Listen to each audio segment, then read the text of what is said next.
Temná nočka bola, jak Jaša rodila. Ne tomu mňa dali, komu mša páčala.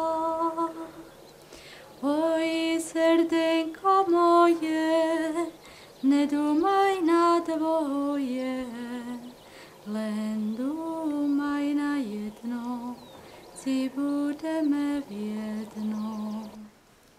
Panna Mária, si tu?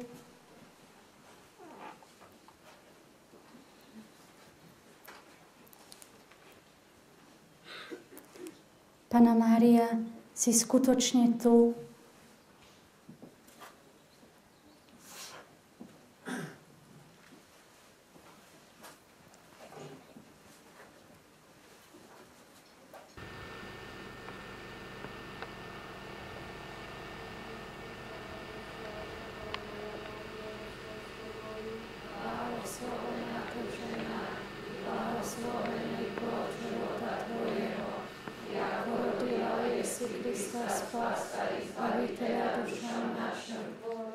Keď začali tie púte, tak ten prvý rok bol taký kľudnejší pre mňa.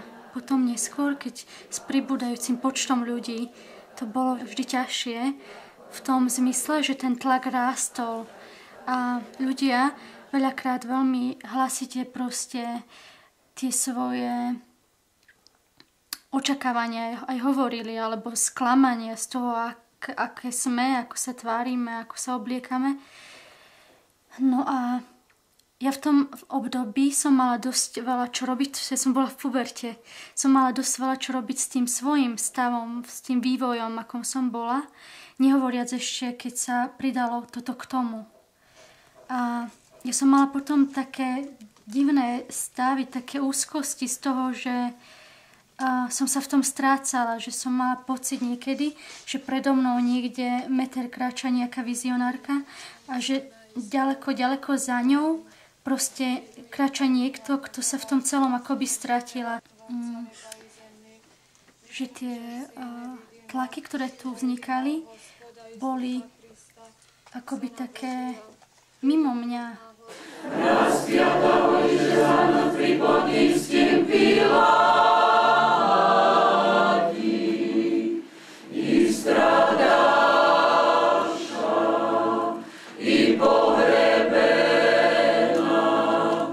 i voskreša o tretí deň popísali je. A ešte, toto musím ukázať tie moje šaty večerné. Už ich máš? No jasné.